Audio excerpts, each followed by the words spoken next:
Today's Toy Spot, we're having a look at the Mattel Marvel Legends Infinite Series Build-A-Figure collection of the Green Goblin. We're having a look today at Toxin.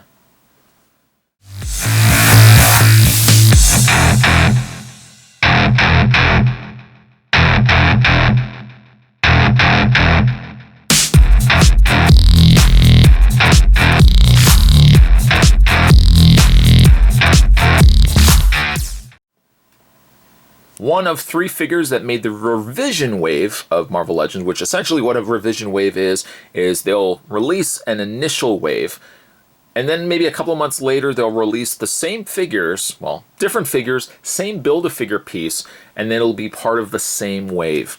Marvel Legends is really bad for this, and the hardest part is that with revision waves, a lot of these revision figures tend to be harder to find. Case in point, the Toxin, very hard to find. Also, the Spider-Girl was also very hard pieces to find. But Spot was lucky enough to have good friends who found these for me. Down below it says Spawn of Symbiotes. It doesn't actually even say Toxin anywhere on the packaging. On the side, there's a picture of Spider-Man, which really is the same image that we saw before. And on the back, the Carnage that we've already had a look at, and Toxin. Same, usually as well with some revision figures, they tend to be a lot of the similar bodies, and then they just retool something different to the head or the hands. The read-up says, Spawn of Symbiotes, living in the body of the demented Eddie Brock, will the vicious Toxin out-savage the chaos-causing Carnage. There's an image down below. Well, there's an image right there with Carnage and Toxin. And then certainly be on the lookout for the other figures in this wave. There's Toxin, Carnage, Electro, Spider-Man. There's Black Cat, there is Spider-Girl, there is Boomerang, there is Beetle, the Beetle, and there was Superior Spider-Man. You can also head over to www.marvelkids.com as well. And what I am going to do is take a break, going to get this opened up. When we come back, we're going to get a better look at the Marvel Universe, Marvel Legends Infinite Series Toxin. There's more heading your way, guys. Don't go anywhere. Stay tuned. As things go with Build-A-Figure pieces, we've kind of already been there, done that. We already have the Green Goblin. In fact, we've already built the Green Goblin, which is another reason why I'm not a fan of these revision figures.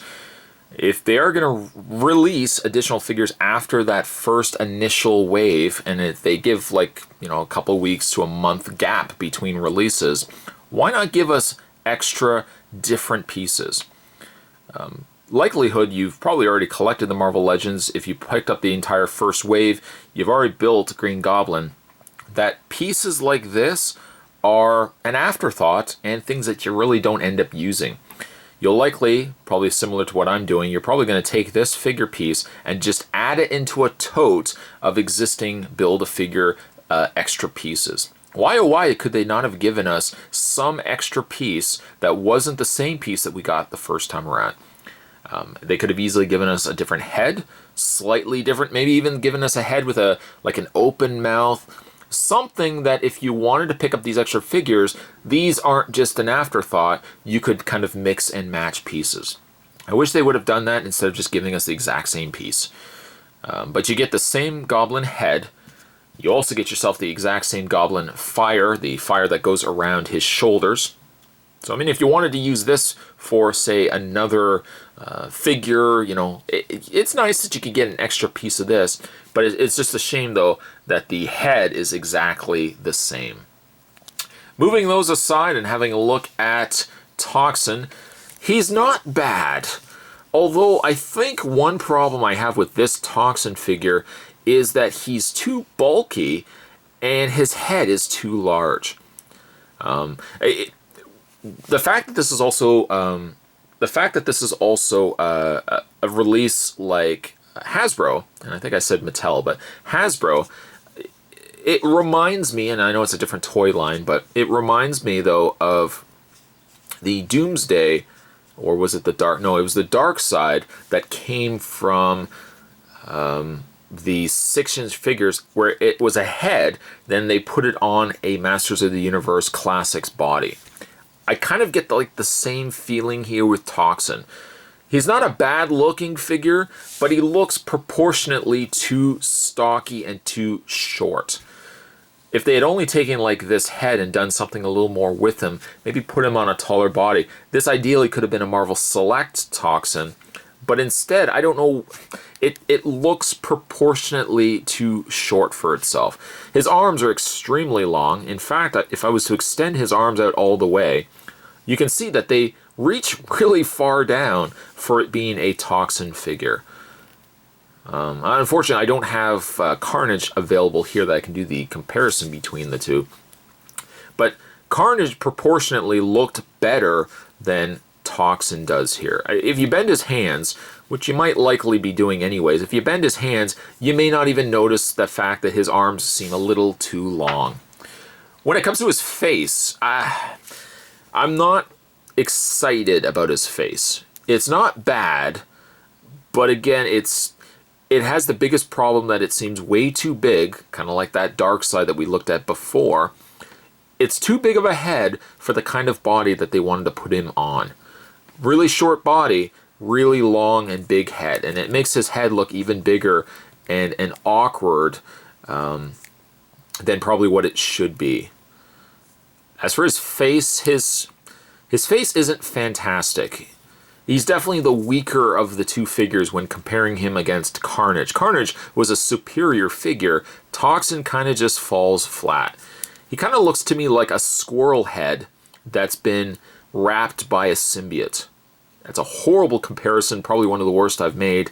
But because he's got the buck teeth and they're kind of pointing down to the front, it looks like he should be either a rabbit or some sort of squirrel that's been covered in a symbiote costume.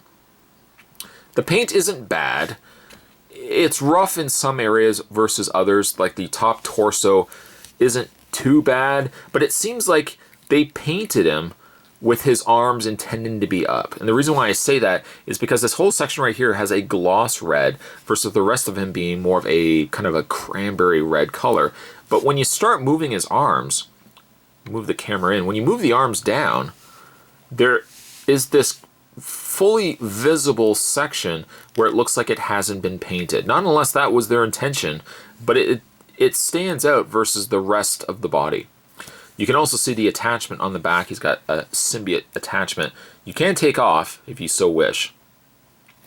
It doesn't really necessarily improve the figure or worsen the figure by having it off. It makes the figure really no different at all.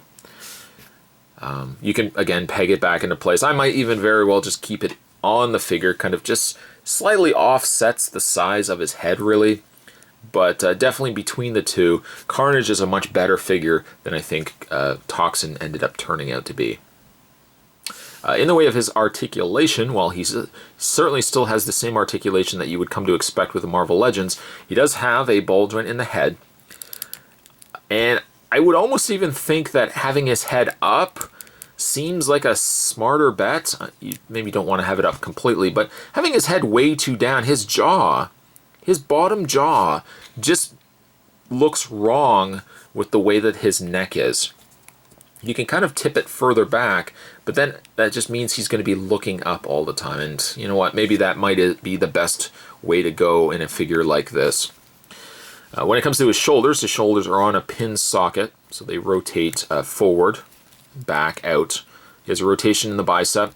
He at least has a double bend in the elbow, which I like. He has a swivel and bend in a hinged hand that he has. Upper torso crunch. He has a swivel in the waist. And his legs go forward, back, out. Swivel at the thigh. Double bend at the knee. Bend and swivel in not only the upper calf area, but a bend also in the foot. Overall, he's not a bad figure. You know what? Here's the thing. It also looks like he's using the same body as the Sabretooth figure that was packaged with the Wolverine line. And I think I had the exact same feeling about Sabretooth that I have with Toxin here. Too short of a body. It's right here that's the problem for me. If the figure was only just a little bit longer, at least in the leg area, it would look right. And the more I look at it, it definitely looks like it's the same body that they used for Sabretooth. Same problem with Sabretooth is the same problem I have with Toxin. He's too short, he's too awkwardly proportioned, and his head just doesn't seem right. Perhaps it's just me, I'm not certain, but we had a Toxin before. I believe he was released in the, what was it, the Hasbro Spider-Man Classics line. That was a much better looking Toxin, I think, than what we ended up getting right here. Would I recommend him? Only if you want to collect the symbiote figures. You've already got, say, Venom, whether it be Marvel Select Venom, which is still the best Venom we've seen. You've already got a Carnage, and you want to add to the ranks. But personally, I would probably stick with the Spider-Man Classics Carnage or Toxin if you can find him. That is your best bet, because I find this figure just is slightly disappointing. Even really from, if I was to shoot the entire video from the torso up here, it doesn't look too bad. When I move the camera further back, yeah, he does look a little stumpy and a little too short. For that reason, I'm going to only give Toxin, I'm going to give him a 6.5. Today's toy spot, we're having a look at the Marvel Legends Infinite series. We're having a look today at the revision figure of Toxin. Stay tuned, guys. Spot's going to have more figure reviews heading your way. Thanks for watching. I'll see you next time.